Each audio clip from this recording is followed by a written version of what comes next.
जय हिंद बच्चों। आज से आप लोगों के लिए एक स्पेशल क्लास लेकर के हम आ रहे हैं। वर्ग 10 में मैथमेटिक्स एनसीईआरटी पूरा कवर करेंगे।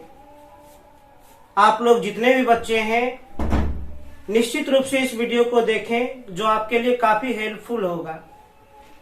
इस बार हम लोग प्लानिंग किए हैं प्रत्येक चैप्टर का कॉन्सेप्ट और उसका सॉल्यूशन दें। हर एक एक्सरसाइज से हम 2 वीडियो डालेंगे। पहला वीडियो जो कॉन्सेप्ट के लिए होगा और दूसरा वीडियो जो उसके पूर्ण सॉल्यूशन के लिए होगा। आप लोगों से आशा है इस वीडियो को आप लोग पूरा देखेंगे और जितना हो सके इसका लाभ उठाएंगे।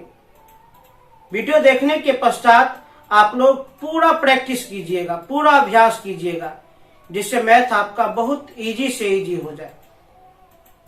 तो इसी विश्वास के साथ हम आज आप लोगों के लिए पहला चैप्टर स्टार्ट कर रहे हैं।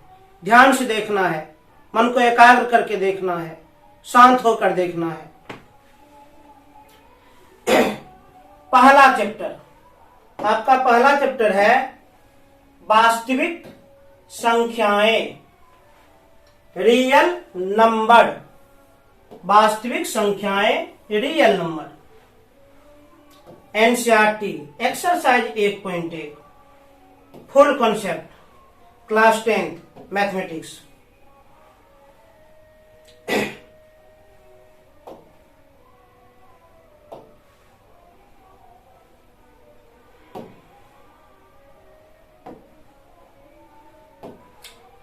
सबसे पहले हम कुछ संख्या के बारे में आप लोगों को विस्तार से बताना चाह रहे हैं। उम्मीद करते हैं आप लोग इस संख्या को काफी एकाग्रता से समझिएगा। पहला है प्राकृत संख्या, अंग्रेजी में इसको हम कहते हैं नेचुरल नंबर। इसका परिभाषा है गिनती की संख्या को प्राकृत संख्या कहते हैं। गिनती की संख्या को प्राकृत संख्या कहते हैं। और आप लोग ये भी जान लीजिए प्राकृत संख्या को बड़ी एन से सूचित किया जाता है, कैपिटल एन से सूचित किया जाता है। प्राकृत संख्या का कुछ गुण भी आप जान लीजिए। प्राकृत संख्या हमेशा धनात्मक होती है। प्राकृत संख्या हमेशा धनात्मक होती है, हमेशा पॉजिटिव होती है, कभी भी ऋणात्मक नहीं होती है। दूसरा गुण, प्राकृत संख्या 1 से प्रारंभ होती है। प्राकृत संख्या 1 से प्रारंभ होती है, शुरू होती है। तीसरा गुण, क्रमागत 2 प्राकृत संख्या के बीच 1 का अंतर होता है। क्रमागत 2 प्राकृत संख्या के बीच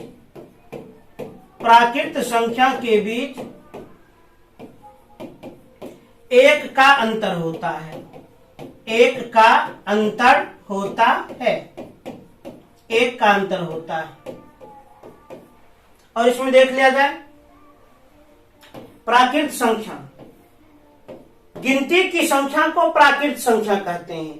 तो निश्चित रूप से जब हम गिनती करना प्रारंभ करेंगे तो गिनती कहां से प्रारंभ करेंगे? गिनती हम प्रारंभ करेंगे 1 से। 1, 2, 3, 4, 5, 6, 7, 8, 9, 10, इसी तरह ये बढ़ते रहेगा। ये एंडलेस है, इसकी कभी भी समाप्ति नहीं होगी। इसकी कभी भी समाप्ति नहीं होगी, ये जान लीजिए आप लोग। तो प्राकृत संख्या के बारे में हम क्या जाने? गिनती की संख्या को प्राकृत संख्या कहते हैं। गिनती की संख्या को प्राकृत संख्या कहते हैं। प्राकृत संख्या को बड़ी एन से सूचित किया जाता है। किस एन से? बड़ी एन से। प्राकृत संख्या हमेशा धनात्मक होती है। प्राकृत संख्या 1 से प्रारंभ होती है। क्रमागत 2 प्राकृत संख्या के बीच 1 का अंतर होता है, ये भी जान लीजिए। सबसे छोटी प्राकृत संख्या 1 और सबसे बड़ी प्राकृत संख्या कहा नहीं जा सकता, क्योंकि ये तो एंडलेस है, क्योंकि ये तो अंतहीन है। हालांकि इसमें कुछ लिमिटेशन है। जैसे यदि आपसे पूछा जाए 1 अंक वाली सबसे छोटी प्राकृत संख्या, तो जवाब होगा 1। और सबसे बड़ी प्राकृत संख्या जवाब होगा 9। यदि पूछा जाए 2 अंकों वाली सबसे छोटी प्राकृतिक संख्या 10, सबसे बड़ी प्राकृतिक संख्या 99, ये सब आप लोग बचपन में पढ़े होंगे। तो उम्मीद करते हैं ये संख्या आप लोग को समझ में आ गया होगा। अब चलिए थोड़ा हम नेक्स्ट पेज पर चलते हैं। अब आप लोग समझिए पूर्ण संख्या के बारे में। पूर्ण संख्या के बारे में समझा जाए। पूर्ण संख्या अंग्रेजी में इसको पूर्ण संख्या, अंग्रेजी में इसको हम कहते हैं होल नंबर। पूर्ण संख्या को W से सूचित किया जाता है। पूर्ण संख्या को हम किससे करते हैं सूचित? W से। पूर्ण संख्या को W से सूचित किया जाता है। पूर्ण संख्या का परिभाषा क्या है? प्राकृत संख्या में शून्य को शामिल करने से बने समूह को पूर्ण संख्या कहते हैं। प्राकृत संख्या में शून्य को शामिल करने से बने समूह को पूर्ण संख्या कहते हैं। जैसे प्राकृत संख्या वितरत आप लोग को बताए हैं 1, 2, 3, 4, 5, 6, 7, सोहन, ये चलते रहेगा। प्राकृत संख्या में शून्य को शामिल कर लेने से जो समूह बन जाता है उसी समूह को हम क्या कहते हैं? पूर्ण संख्या कहते हैं। अब पूर्ण संख्या को हम किससे करते हैं सूचित? W से सूचित करते हैं। पूर्ण संख्या को W से सूचित किया जाता है। थोड़ा पूर्ण संख्या के बारे में भी देख लिया जाए।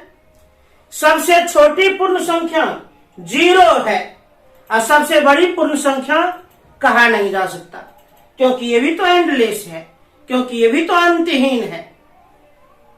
इसमें भी देख सकते हैं क्रमागत 2 पूर्ण संख्या के बीच में 1 का ही अंतर होता है। क्रमागत 2 पूर्ण संख्या के बीच में 1 का अंतर होता है। अब आप लोग एक थोड़ा रिलेशन समझ लीजिए। एक रिलेशन, प्राकृत संख्या और पूर्ण संख्या में क्या संबंध है? प्राकृत संख्या और पूर्ण संख्या में क्या संबंध है? अभी तुरंत आप लोग को हम बताए हैं। प्राकृत संख्या को अंग्रेजी में हम नेचुरल नंबर कहते हैं, जिसे हम बड़ी एन से सूचित करते हैं।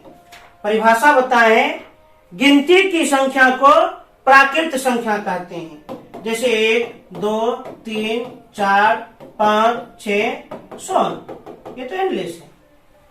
अब पूर्ण संख्या, प्राकृत संख्या में शून्य को शामिल करने से जो समूह बन जाता है उस समूह को हम पूर्ण संख्या कहते हैं। तो ये देख लीजिए प्राकृत संख्या है, ये देख लीजिए पूर्ण संख्या है।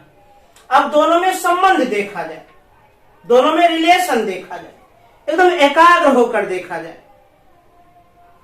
जैसे मान लीजिए यदि आपसे पूछा जाए क्या प्रत्येक प्राकृत संख्या पूर्ण संख्या है? यस है। आप देख सकते हैं, एकदम ध्यान से आप देख सकते हैं। ये जितना भी आप प्राकृत संख्या देख रहे हैं, ये जितना भी आप प्राकृत संख्या देख रहे हैं, ये पूर्ण संख्या के अंतर्गत आपको जरूर मिल रहा है। इसका मतलब हम कह सकते हैं प्रत्येक प्राकृत संख्या पूर्ण संख्या है। प्रत्येक प्राकृत संख्या क्या है? पूर्ण संख्या है। अच्छा, एक और प्रश्न, क्या प्रत्येक पूर्ण संख्या प्राकृत संख्या है? नहीं। क्यों नहीं? क्योंकि 0 तो पूर्ण संख्या है, परंतु 0 को प्राकृत संख्या नहीं कह सकते। तो हम क्या रिलेशन बताए? प्रत्येक प्राकृत संख्या पूर्ण संख्या है, अब प्रत्येक पूर्ण संख्या प्राकृत संख्या नहीं है। इस बात को जरूर याद रखिएगा। अब नेक्स्ट पेज पर हम लोग चलते हैं। देखा जाए, अब आप लोग समझिए गुणनखंड। अब आप लोग को गुणनखंड के बारे में समझना है। गुणनखंड हम किसे कहते हैं? क्या है गुणनखंड? गुणनखंड, गुणनखंड को अंग्रेजी में हम कहते हैं फैक्टर। गुणनखंड का एक और भी नाम होता है, गुणनखंड को हम अपवर्तक भी कहते हैं। गुणनखंड को हम क्या कहते हैं? अपवर्तक भी कहते हैं। गुणनखंड का ही एक और नाम है अपवर्तक। गुणनखंड का परिभाषा क्या है? किसी संख्या का गुणनखंड वह होता है जो दिए गए संख्या को पूर्ण रूप से विभाजित कर दे। किसी संख्या का गुणनखंड वह होता है जो दिए गए संख्या को पूर्ण रूप से विभाजित कर दे, पूरा पूरा विभाजित कर दे। जैसे देखा जाए, कुछ संख्या ले रहे हैं 1 2 3 4 5 6 7 8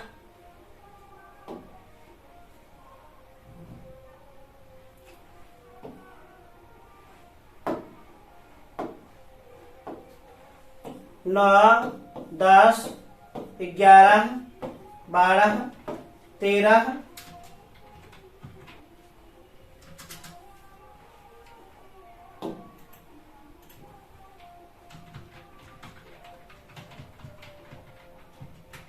15 20। अब ध्यान से देखा जाए, एकदम ध्यान से देखिए। गुणनखंड का परिभाषा हम दे दिए हैं। किसी संख्या का गुणनखंड वह होता है जो दिए गए संख्या को पूर्ण रूप से विभाजित कर दे। एक का गुणनखंड क्या होगा, जान लीजिए। एक का गुणनखंड केवल एक होगा।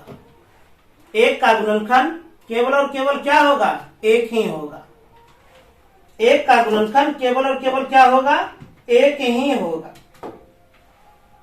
क्योंकि एक जो है एक को पूरा पूरा विभाजित कर सकता है। अरे भाई, किसी संख्या का गुणनखंड, एक का गुणनखंड एक होगा। 2 का गुणनखंड, किसी संख्या का गुणनखंड वही होगा जो दिए गए संख्या को पूरा पूरा विभाजित कर दे। 2 का गुणनखंड 1 होगा और 2 होगा। 3 का गुणनखंड 1 होगा और 3 होगा। 4 का गुणनखंड 1 होगा, 2 होगा और 4 होगा। 5 का गुणनखंड 1 और 5 होगा। 6 का गुणनखंड 1 2 3 और 6 होगा। 7 का गुणनखंड 1 और 7 होगा। 8 का गुणनखंड 1 2 4 और 8 होगा। 9 का गुणनखंड 1 3 और 9 होगा। 10 का गुणनखंड 1 2 5 और 10 होगा।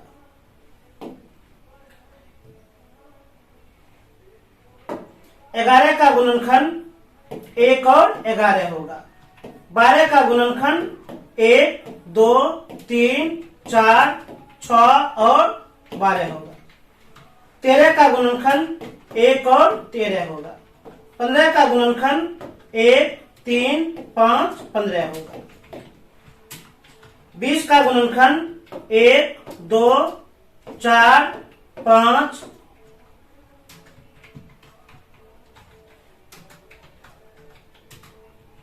5 10 और 20 होगा।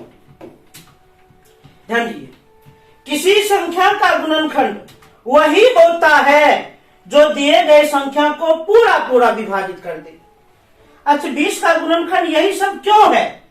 क्योंकि ये सभी 20 को पूर्ण रूप से विभाजित कर सकता है। 1 20 बार में पूरा पूरा कर देगा। 2 10 बार में पूरा पूरा कर देगा। 4 5 बार में पूरा पूरा कर देगा। 5 4 बार में पूरा पूरा कर देगा। 10 2 बार में पूरा पूरा कर देगा। और 20 जो है ये 1 बार में पूरा पूरा कर देगा। यदि हमसे कोई पूछे क्या 20 का गुणनखंड 3 होगा, तो बिल्कुल भी नहीं। क्यों? क्योंकि 3 जो है 20 को पूरा पूरा विभाजित नहीं कर सकता है। अरे भाई, गुणनखंड वही होगा जो दिए गए संख्या को पूर्ण रूप से विभाजित कर दे।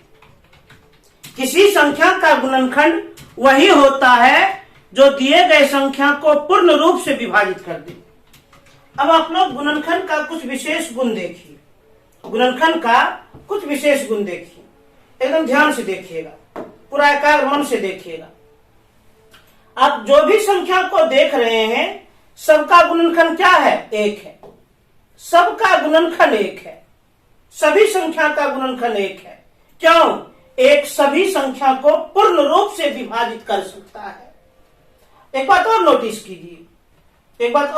कीजिए, किसी संख्या का गुणनखंड स्वयं वह संख्या जरूर होती है। जैसे 1 का गुणनखंड 1, 2 का गुणनखंड 2, 3 का गुणनखंड 3, 4 का गुणनखंड 4, 5 का गुणनखंड 5, 6 का गुणनखंड 6, 7 का गुणनखंड 7, 8 का गुणनखंड 8, 9 का गुणनखंड 9, 10 का गुणनखंड 10, 11 का गुणनखंड 11, 12 गुणनखंड 12, 13 गुणनखंड 13, 15 गुणनखंड 15, 20 का गुणनखंड 20। अच्छी बात और आप लोग नोटिस कीजिए, गुणनखंड की संख्या परिमित होती है, अर्थात किसी संख्या के गुणनखंड को गिना जा सकता है। जैसे ध्यान से देखिए, 20 के कितने गुणनखंड हैं? 1, 2, 3, 4, 5, 6, मात्र 6 गुणनखंड हैं। इसी प्रकार 15 के कितने गुणनखंड हैं? 1, 2, 3 और 4। इसी प्रकार 13 के कितने गुणनखंड हैं? 1, 2। 12 के कितने गुणनखंड हैं? 1, 2, 3, 4, 5 और 6। माने किसी संख्या के गुणनखंड परिमित होते हैं, अर्थात उसे गिना जा सकता है। अब गुणनखंड का एक और विशेषता जान लीजिए, किसी भी संख्या का गुणनखंड या तो स्वयं वही संख्या या उससे कम होती है। किसी संख्या का गुणनखंड या तो स्वयं वही संख्या या उससे कम होती है। किसी संख्या का गुणनखंड या तो स्वयं वही संख्या या उससे कम होती है। किसी संख्या का गुणनखंड या तो स्वयं वही संख्या या उससे कम होती है। तो गुणनखंड के बारे में इतना सारा भी बात आप लोग को बताए हैं। किसी संख्या का गुणनखंड वह होता है जो दिए गए संख्या को पूर्ण रूप से विभाजित कर दे। अब गुणनखंड का दूसरा नाम क्या होता है? अपवर्तक। गुणनखंड के कुछ गुण भी हम बता दिए। एक सभी संख्या का गुणनखंड होता है और गुणनखंड परिमित होते हैं क्योंकि इसे गिना जा सकता है। अब नेक्स्ट पेज पर बढ़ा जाए। अब आप लोग समझिए गुणज के बारे में। गुणज के बारे में देखा जाए, गुणज का दूसरा नाम होता है अपवर्तीय। गुणज का दूसरा नाम होता है अपवर्तीय। गुणज को अंग्रेजी में हम मल्टीपल कहते हैं, मल्टीपल। गुणज का परिभाषा, डेफिनेशन, किसी संख्या का गुणज वह होता है जो प्राकृत संख्या से गुणा करने के फलस्वरूप प्राप्त हो।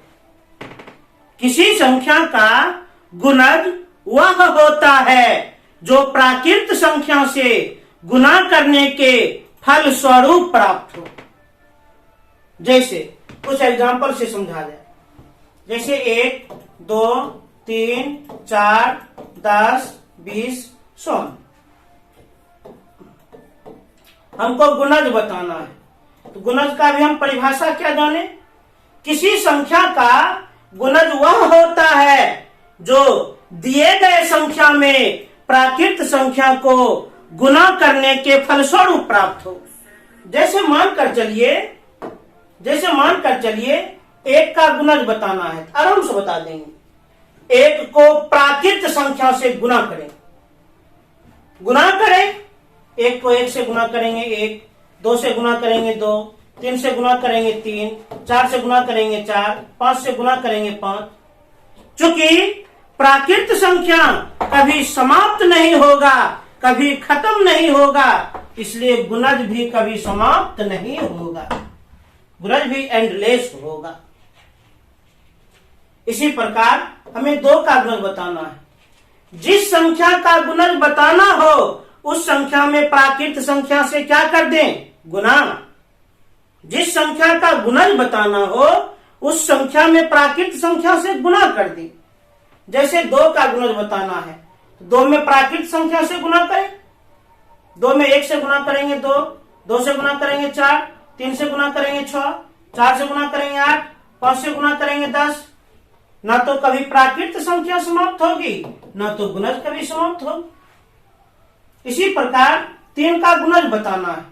अरे भाई, नियम ही कहता है जिस संख्या का गुणज बताना हो उस संख्या में प्राकृत संख्या से गुणा करें। जैसे 3 का गुणज बताना है तो 3 में प्राकृत संख्या से गुणा करें। 3 में 1 से गुणा करेंगे 3, 2 से गुणा करेंगे 6, 3 से गुणा करेंगे 9, 4 से गुणा करेंगे 12, 5 से गुणा करेंगे 15, इसी तरह ये भी बढ़ते रहेगा। इसी प्रकार 4 का गुणज बताना है तो 4 में 1 से गुणा करेंगे 4, 2 से गुणा करेंगे 8, 3 से गुणा करेंगे 12, 4 से गुणा करेंगे 16, 5 से गुणा करेंगे 20, ये भी चलते रहेगा। 10 का गुणज बताना है, 1 से गुणा करेंगे 10, 2 से गुणा करेंगे 20, 3 से गुणा करेंगे 30, 4 से गुणा करेंगे 40, 5 से गुणा करेंगे 50, ये भी चलते रहेगा। 20 का गुणज बताना है, 1 से गुणा करेंगे 20, 2 से गुणा करेंगे 40, 3 से गुणा करेंगे 60, 4 से गुणा करेंगे 80, 5 से गुणा करेंगे 100, ये भी चलते रहेगा। गुणज किसे कहते हैं? किसी संख्या का गुणज वह होता है जो दिए गए संख्या में प्राकृत संख्या को गुणा करने के फलस्वरूप प्राप्त हो। जिस संख्या का गुणज आपसे पूछा जाए उस संख्या में प्राकृत संख्या को गुणा कर दें। क्योंकि हम जानते हैं प्राकृत संख्या कभी समाप्त नहीं होगी, इसलिए गुणज भी कभी समाप्त नहीं होगी। अब थोड़ा गुणज का कुछ विशेषता आप जान लीजिए। गुणज का कुछ विशेषता आप जान लीजिए। किसी भी संख्या का गुणज या तो स्वयं वही संख्या या उससे अधिक होती है। किसी भी संख्या का गुणज या तो स्वयं वही संख्या या उससे ज्यादा होती है। किसी संख्या का गुणज या तो स्वयं वही संख्या या उससे ज्यादा होती है। एक और विशेषता जान ले, गुणज अपरिमित होते हैं, अर्थात गुणज को गिना नहीं जा सकता है। जैसे हमसे कोई पूछ दे, बताओ 20 के कितने गुणज हैं? बताओ 20 के कितने गुणज हैं? यदि कोई हमसे पूछ दे, अनंत गुणज है जिसमें हम 1, 2, 3, 4, 5 गुणज को दर्शा दिए हैं। प्रथम 5 गुणज को दर्शाए हैं। ये पहला गुणज, ये दूसरा गुणज, ये तीसरा गुणज, ये चौथा गुणज और ये 5वां गुणज। यदि हमसे पूछ दे कोई, बताओ 4 के कितने गुणज हैं? अनंत गुणज हैं जिसमें प्रथम 5 गुणज को हम दर्शा दिए हैं। ये पहला गुणज, ये दूसरा गुणज, ये तीसरा, ये चौथा और ये 5वां गुणज। तो गुणज के बारे में भी आप लोग को हम बता दिए हैं। गुणज, इसका दूसरा नाम अपवर्त्य होता है, अंग्रेजी में मल्टीपल कहते हैं। परिभाषा, किसी संख्या का गुणज वह होता है जो दिए गए संख्या में प्राकृत संख्या को गुणा करने के फलस्वरूप प्राप्त हो। अब अगला नेक्स्ट पेज पर हम लोग बढ़ते हैं। अब आप लोग देखिए सम संख्या के बारे में। ये सब तो आप लोग बचपन से ही पढ़ रहे हैं। सम संख्या, सम संख्या को अंग्रेजी में कहते हैं इवन नंबर। वैसी संख्या, वह संख्या जिसमें 2 से पूरा पूरा भाग लग जाए उसे हम क्या कहते हैं? सम संख्या कहते हैं। जिस संख्या में 2 से पूरा पूरा भाग लग जाए उसी को सम संख्या कहते हैं। जैसे ध्यान से देखा जाए, जैसे 2, 4, 6, 8, 10, 12, 14, 16, 18 एंड सो ऑन, चलते रहेगा, ये एंडलेस है। वैसी संख्या जिसमें 2 से पूर्ण रूपेण भाग लग जाए उसी को हम सम संख्या कहते हैं। सबसे छोटी सम संख्या 2 होती है, 2। सबसे छोटी सम संख्या 2। यदि आपसे कोई पूछ दे क्रमागत 2 सम संख्याओं के बीच में कितना का अंतर, तो लगातार 2 सम संख्या के बीच में 2 का अंतर। लगातार 2 सम संख्या के बीच में कितना का अंतर? 2 का अंतर होता है। लगातार 2 सम संख्या के बीच में 2 का अंतर होता है, 2 का अंतर होता है, ये भी जान लें। सबसे छोटी सम संख्या 2 और सबसे बड़ी सम संख्या कहा नहीं जा सकता है, क्योंकि ये भी अंतहीन है, क्योंकि ये भी एंडलेस है। अब अगला टॉपिक पर बढ़ा जाए। अब आप लोग देखिए विषम संख्या को। विषम संख्या के बारे में ध्यान से देखा जाए। विषम संख्या अंग्रेजी में कहते हैं ऑड नंबर। परिभाषा, वह संख्या जिसमें 2 से पूरा पूरा भाग ना लगे उसे विषम संख्या कहते हैं। वह संख्या जिसमें 2 से पूरा पूरा भाग ना लगे उसे हम क्या कहते हैं? विषम संख्या कहते हैं, ऑड नंबर कहते हैं। जैसे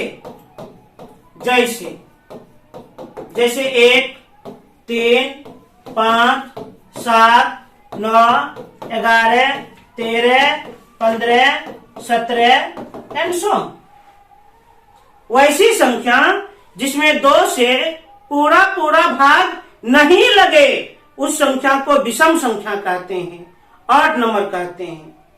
सबसे छोटी विषम संख्या 1 और सबसे बड़ी विषम संख्या कहा नहीं जा सकता है। और इसमें भी यदि आपसे पूछा जाए लगातार 2 विषम संख्या के बीच में कितना का अंतर होता है, तो जान लीजिए लगातार 2 विषम संख्या के बीच में 2 का अंतर होता है। क्रमागत 2 विषम संख्या के बीच में 2 का अंतर होता है, 2 का अंतर। इस बात को याद रखिएगा। सबसे छोटी विषम संख्या 1 और सबसे बड़ी विषम संख्या कहा नहीं जा सकता, क्योंकि ये भी क्या है? एंडलेस है, अंतहीन है। अब अगला टॉपिक पर हम लोग बढ़ते हैं।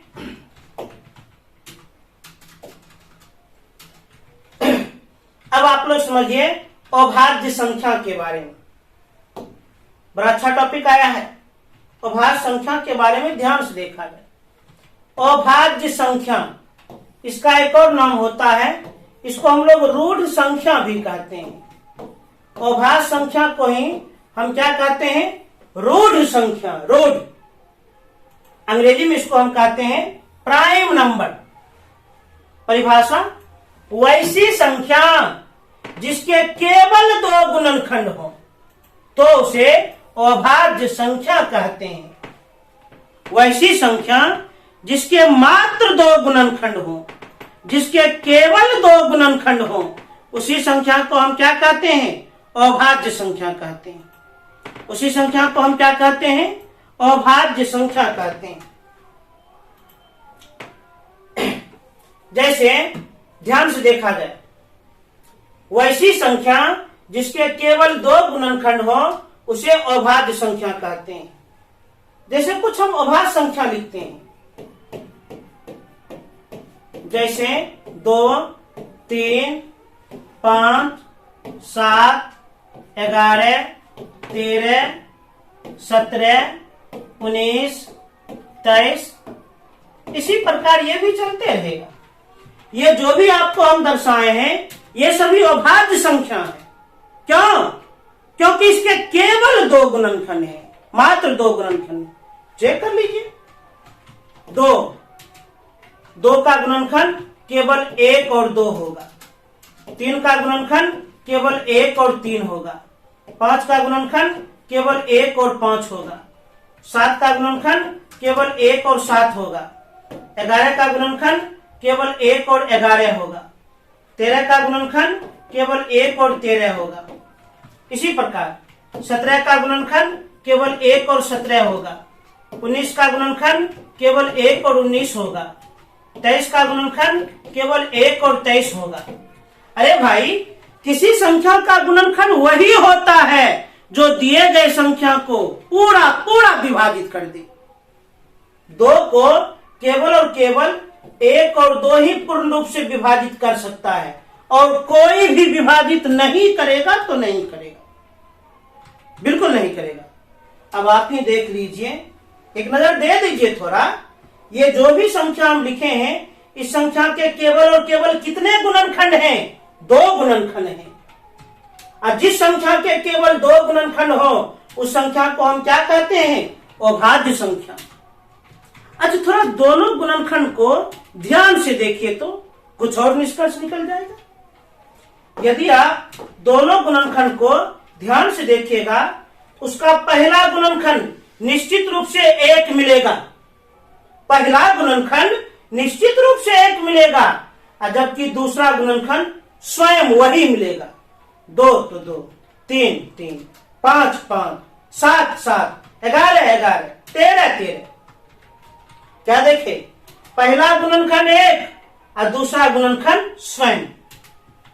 इसका मतलब इसका एक और परिभाषा हम बना सकते हैं, वैसी संख्या जो 1 और स्वयं से विभाजित हो, किसी और से विभाजित नहीं हो, उसे हम अभाज्य संख्या कहते हैं। वैसी संख्या जो 1 और स्वयं से विभाजित हो, किसी और से विभाजित ना हो, उसे हम क्या कहते हैं, अभाज्य संख्या कहते हैं। इसका मतलब इसको हम और थोड़ा संक्षेप में बोल सकते हैं, वैसी संख्या जो 1 और स्वयं के अलावे किसी और से विभाजित नहीं हो, तो उस संख्या को हम अभाज्य संख्या कहते हैं, प्राइम नंबर कहते हैं। सबसे छोटी अभाज्य संख्या 2 है, सबसे छोटी अभाज्य संख्या 2। और जान लीजिए 2 सम संख्या भी है। 2 को यदि आप छोड़ दीजिए तो बाकी जो भी अभाज्य संख्या है वे सब का सब विषम है, बाकी जो भी अभाज्य संख्या है वे सब का सब विषम है। तो सबसे छोटी अभाज्य संख्या 2 है जो कि सम भी है, और 2 को छोड़ दिया जाए तो बाकी जितने भी अभाज्य संख्या हैं वे सभी विषम है, ऑड नंबर है। वे सभी क्या है, विषम है, ऑड नंबर है। तो अभाज्य संख्या के बारे में हम बता दिए। अभाज्य संख्या का दूसरा नाम रूट संख्या, अंग्रेजी में प्राइम नंबर कहते हैं। वैसी संख्या जिसके केवल 2 गुणनखंड हो तो उसे अभाज्य संख्या कहते हैं, अथवा वैसी संख्या जो 1 और स्वयं से ही विभाजित हो उसे अभाज्य संख्या कहते हैं, अथवा वैसी संख्या जो 1 और स्वयं के अलावे किसी और से विभाजित ना हो तो उसे अभाज्य संख्या कहते हैं। सबसे छोटी अभाज्य संख्या 2 जो कि सम भी है, 2 को छोड़ दिया जाए तो बाकी सभी अभाज्य संख्या विषम है। अब नेक्स्ट टॉपिक पर देखा जाए।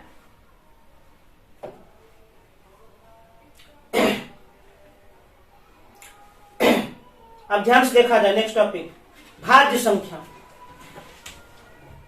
भाज्य संख्या,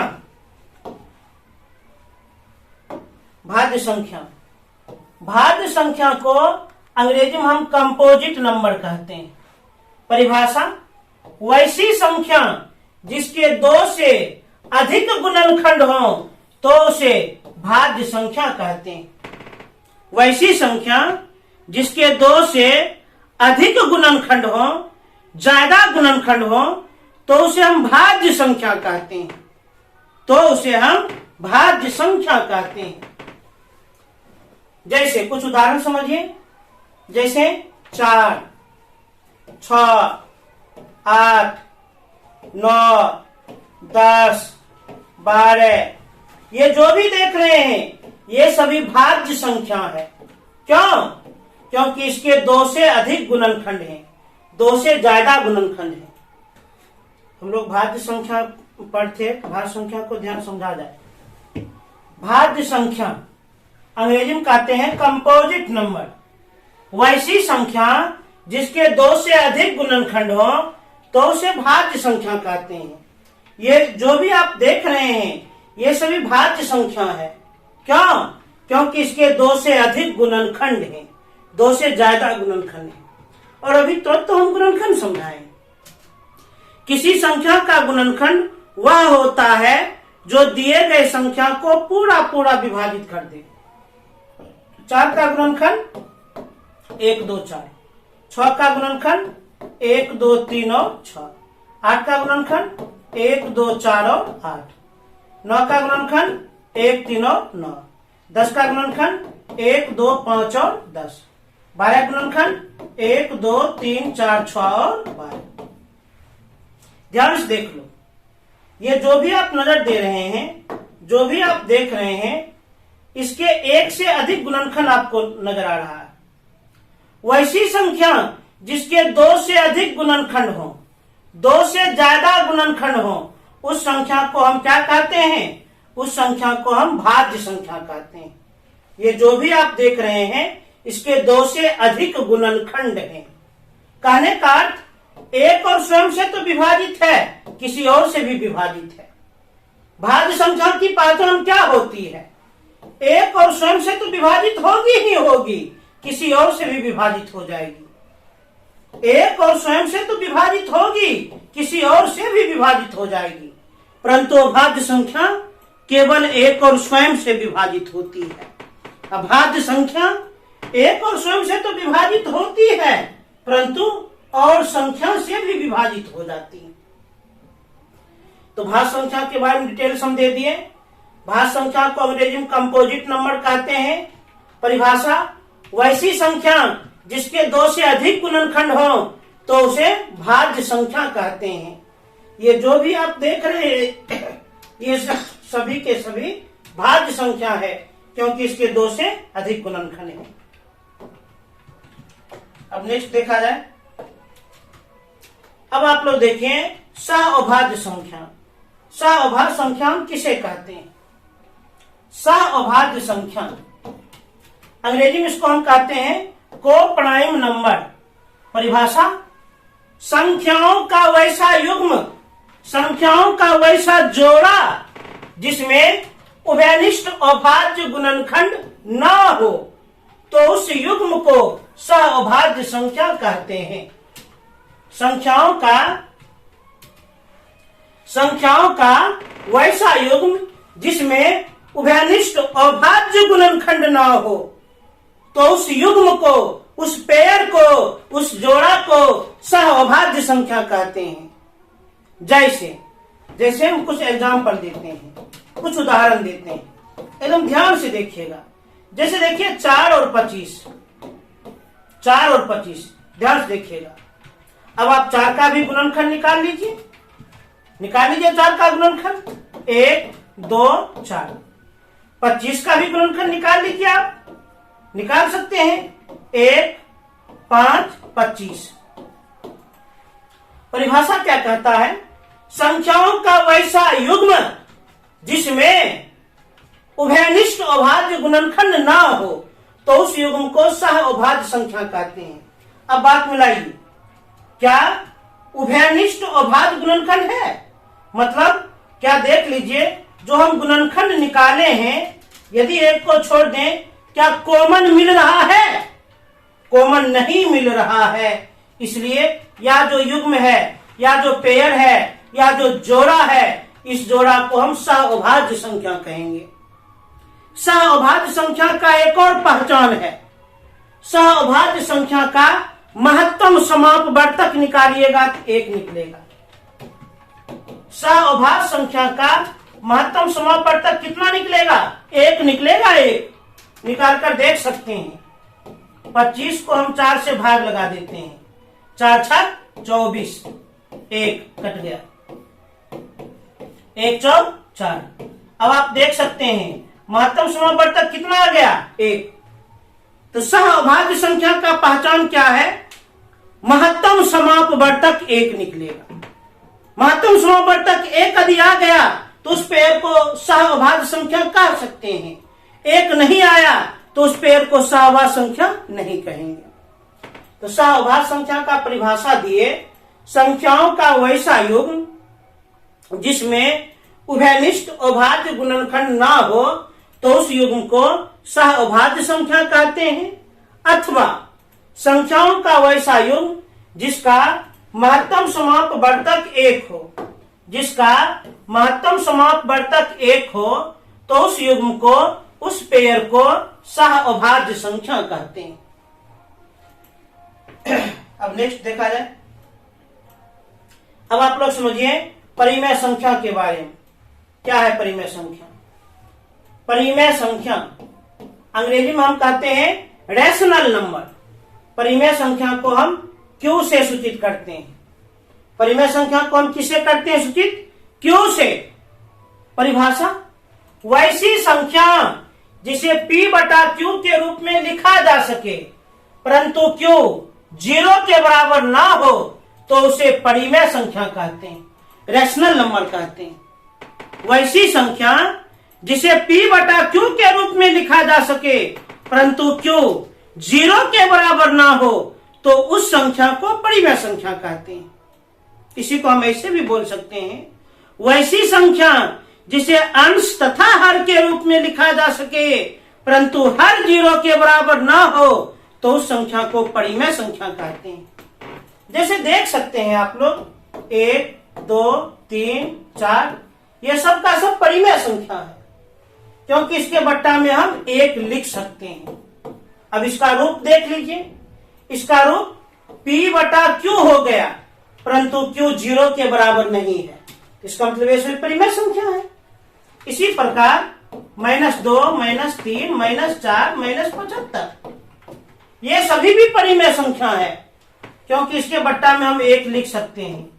और जैसे ही बट्टा में हम 1 लिख दिए तो बता दीजिए इसका रूप कैसा हो गया, इसका रूप p बटा q के जैसा हो गया।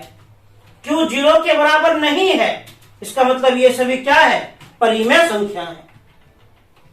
ये सभी क्या है, परिमेय संख्या है। इसी प्रकार 2 बटा 3 ये भी परिमेय संख्या है, -3 बटा 4 ये भी परिमेय संख्या है, 9 बटा 18 ये भी परिमेय संख्या है।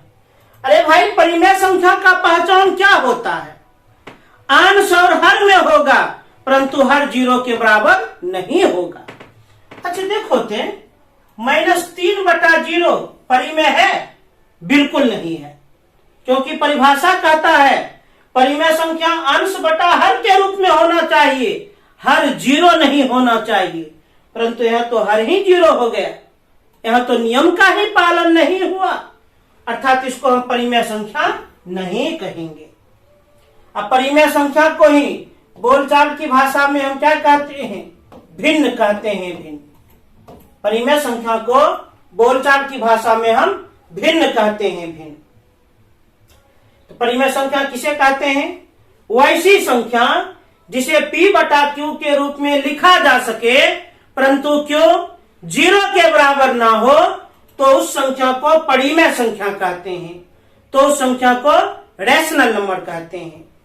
परिमेय संख्या को बोलचाल की भाषा में भिन्न कहते हैं, परिमेय संख्या को q से सूचित करते हैं, और परिमेय संख्या की पहचान क्या है, परिमेय संख्या अंश और हर के रूप में होगा परंतु हर 0 के बराबर नहीं होगा।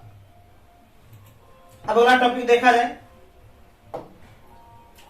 अब आप लोग समझिए अपरिमेय संख्या। अपरिमेय संख्या को देखा जाए, अपरिमेय संख्या अंग्रेजी में कहते हैं इरेशनल नंबर। परिभाषा, वैसी संख्या जिसे p बटा q के रूप में नहीं लिखा जा सके तो उसे अपरिमेय संख्या कहते हैं।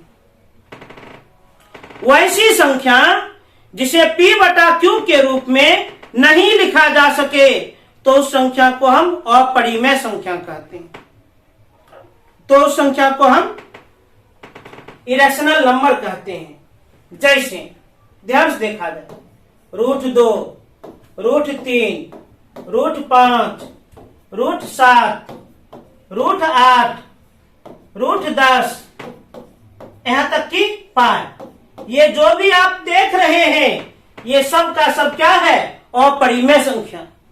अच्छा, ये सब का सब अपरिमेय संख्या क्यों है, क्योंकि इसका दशमलव मान, क्योंकि इसका दशमलव मान अशांत अनावर्ती होता है। इसका दशमलव मान क्या होता है, अशांत अनावर्ती होता है, जिसे हम p बटा q के रूप में नहीं लिख सकते हैं, अंश तथा हर के रूप में नहीं लिख सकते हैं। जिस संख्या को p बटा q के रूप में नहीं लिख सकते हैं उसी संख्या को हम क्या कहते हैं, अपरिमेय संख्या कहते हैं, इरेशनल नंबर कहते हैं। अगला टॉपिक अब देखा जाए वास्तविक संख्या। वास्तविक संख्या किसे कहते हैं, थोड़ा ध्यान से समझा जाए क्या है वास्तविक संख्या। वास्तविक संख्या को अंग्रेजी में रियल नंबर कहते हैं। वास्तविक संख्या को बड़ी आर से सूचित करते हैं, कैपिटल आर से सूचित करते हैं। परिभाषा, परिमेय तथा अपरिमेय संख्या को वास्तविक संख्या कहते हैं। परिमेय तथा अपरिमेय संख्या को वास्तविक संख्या कहते हैं। माने परिमेय भी वास्तविक है और अपरिमेय भी वास्तविक है। जैसे हम कुछ एग्जाम्पल दे रहे हैं, √1, √2, √3, √4, √5, √6, √7, √8, ये जो √9, ये जो भी आप देख रहे हैं, ये सब का सब वास्तविक संख्या है। क्यों? या तो इसमें परिमेय छिपा है या तो अपरिमेय छिपा है। जैसे ध्यान से देखिए, जिस संख्या का पूरा पूरा वर्गमूल निकल जाए वह परिमेय होता है। √1, √4, √9 ये सभी परिमेय है, क्योंकि इसका पूरा पूरा वर्गमूल निकल जाएगा। 1 का वर्गमूल 1, 4 का वर्गमूल 2, 9 का वर्गमूल 3। और जिस संख्या का पूरा पूरा वर्गमूल नहीं निकलेगा वह तो भाई अपरिमेय होगा। √2, √3, √5, √6, √7, √8 ये सभी अपरिमेय है, क्योंकि इसका पूरा पूरा वर्गमूल नहीं निकलेगा। बताओ, इस झुंड में आपको परिमेय भी दिख रहा है और अपरिमेय भी दिख रहा है। बात यही तो है। परिमेय तथा अपरिमेय संख्या को हम क्या कहते हैं? वास्तविक संख्या कहते हैं। माने परिमेय भी वास्तविक और अपरिमेय भी वास्तविक। नेक्स्ट, अब आप लोग समझिए पूर्णांक संख्या के बारे में। पूर्णांक संख्या के बारे में देख लिया जाए। पूर्णांक संख्या अंग्रेजी में इसको कहते हैं इंटीजर्स। पूर्णांक संख्या को हम सूचित किससे करते हैं? Z से। पूर्णांक संख्या को किससे सूचित किया जाता है? Z से। पूर्णांक संख्या का परिभाषा, प्राकृत संख्या में शून्य तथा ऋणात्मक संख्या को शामिल करने से बने समूह को पूर्णांक संख्या कहते हैं। प्राकृत संख्या में शून्य तथा ऋणात्मक संख्या को शामिल करने से बने समूह को पूर्णांक संख्या कहते हैं। ध्यान से देखा जाए, 1, 2, 3, 4, 5, 6 ... ये सभी प्राकृत संख्या है। इसमें हम शून्य को भी शामिल कर दिए और साथ ही साथ ऋणात्मक संख्या को भी शामिल कर दिए। ये भी अनंत अनंत काल तक चलते रहेगा। तो प्राकृत संख्या में शून्य और ऋणात्मक संख्या को शामिल कर देने से बने हुए समूह को क्या कहते हैं? पूर्णांक संख्या कहते हैं। पूर्णांक संख्या की पहचान क्या है? बट्टा में 1 होगा। पूर्णांक संख्या की पहचान क्या है? पूर्णांक संख्या के बट्टा में क्या मिलेगा? 1। बट्टा में क्या मिलेगा? बट्टा में 1 मिलेगा, 1 मिलेगा। पूर्णांक संख्या भी हो गया। अब आप लोग समझिए धनात्मक संख्या। धनात्मक संख्या के बारे में तेज से देखा जाए। क्या है धनात्मक संख्या? अंग्रेजी में कहते हैं पॉजिटिव नंबर। परिभाषा, किसी संख्या रेखा पर शून्य के दाईं ओर वाली संख्या को धनात्मक संख्या कहते हैं। मान लीजिए ये संख्या रेखा है, ये शून्य है, ये हो गया दाईं ओर, ये हो गया बाईं ओर।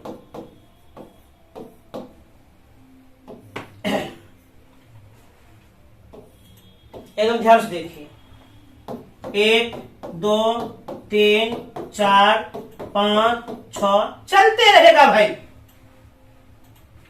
किसी संख्या रेखा पर शून्य के दाईं ओर वाली संख्या को क्या कहते हैं? धनात्मक संख्या। धनात्मक संख्या का पहचान क्या है? सबका चिन्ह क्या होगा? प्लस। सबका चिन्ह क्या होगा? प्लस। प्लस लिखो चाहे नहीं लिखो, मानना तो पड़ेगा, आपको जरूर मानना पड़ेगा। नेक्स्ट देखा जाए, अब आप लोग समझिए ऋणात्मक संख्या के बारे में। ऋणात्मक संख्या के बारे में ध्यान से देखा जाए। ऋणात्मक संख्या अंग्रेजी में कहते हैं हम निगेटिव नंबर।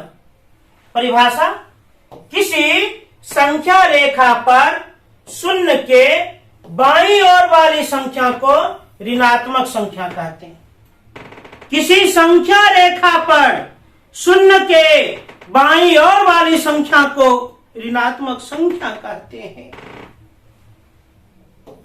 जैसे देख लीजिए, ये संख्या रेखा है, ये शून्य है और ये बाईं ओर वाली भाग है। -1, -2, -3, -4 चलते रहेगा। किसी संख्या रेखा पर शून्य के बाईं ओर वाली संख्या को हम क्या कहते हैं? ऋणात्मक संख्या कहते हैं, निगेटिव नंबर कहते हैं। आज क्या ये -4 पर ही समाप्त हो रहा है? नो, ये तीर निशान बता रहा है कि ये अनंत अनंत काल तक चलेगा। ये अनंत अनंत काल तक चलेगा। ये भी हो गया है। अब नेक्स्ट पेज पर देखा जाए। अब सबसे पहले हम इन संख्याओं का थोड़ा फास्ट रिवीजन कर लेते हैं। थोड़ा फास्ट रिवीजन देख लिया जाए। ऋणात्मक संख्या, नेगेटिव नंबर, किसी संख्या रेखा पर शून्य के बाईं ओर वाली संख्या को ऋणात्मक संख्या कहते हैं। धनात्मक संख्या, किसी संख्या रेखा पर शून्य के दाईं ओर वाली संख्या को धनात्मक संख्या कहते हैं। पूर्णांक संख्या, इंटीजर्स, प्राकृत संख्या में शून्य और ऋणात्मक संख्या को शामिल कर देने से बने समूह को पूर्णांक संख्या कहते हैं। पूर्णांक संख्या को Z से सूचित करते हैं। वास्तविक संख्या, परिमेय तथा अपरिमेय संख्या को वास्तविक संख्या कहते हैं। अपरिमेय संख्या, वैसी संख्या जिसे P/Q के रूप में न लिखा जा सके उसे अपरिमेय संख्या कहते हैं। परिमेय संख्या, वैसी संख्या जिसे P/Q के रूप में लिखा जा सके परंतु Q 0 के बराबर ना हो उसे परिमेय संख्या कहते हैं। सहभाज्य संख्या, संख्याओं का वैसा युग्म जिसमें उभयनिष्ठ भाज्य गुणनखंड ना हो तो उस युग्म को सहभाज्य संख्या कहते हैं। अथवा संख्याओं का वैसा युग्म जिसका महत्तम समापवर्तक 1 हो तो उस युग्म को सहभाज्य संख्या कहते हैं। भाज्य संख्या, वैसी संख्या जिसके 2 से अधिक गुणनखंड हो तो उसे भाज्य संख्या कहते हैं। अभाज्य संख्या, वैसी संख्या जिसके केवल 2 गुणनखंड हो उसे अभाज्य संख्या कहते हैं। विषम संख्या, वैसी संख्या जिसमें 2 से पूरा पूरा भाग ना लगे तो उसे विषम संख्या कहते हैं।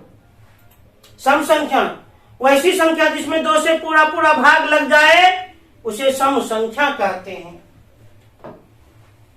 गुणज, किसी संख्या का गुणज वह होता है जो दिए गए संख्या में प्राकृत संख्या को गुणा करने के फलस्वरूप प्राप्त हो। पूर्ण संख्या, प्राकृत संख्या में शून्य को शामिल करने से बने समूह को पूर्ण संख्या कहते हैं। प्राकृत संख्या, गिनती की संख्या को प्राकृत संख्या कहते हैं। तो उम्मीद करते हैं आज हम मुख्य रूप से केवल और केवल संख्या के बारे में आप लोग को बताएं। आप लोग ये उम्मीद करते हैं आप लोग को अच्छी तरह से समझ में आ गया होगा। तो आप लोग जो भी संख्या हम बताएं उसे अच्छी तरह से नोट करके खूब बढ़िया से याद कर लेना। याद करने के बाद 1 या 2 बार जरूर लिख लेना। फिर हम कल मिलते हैं, तब तक के लिए धन्यवाद।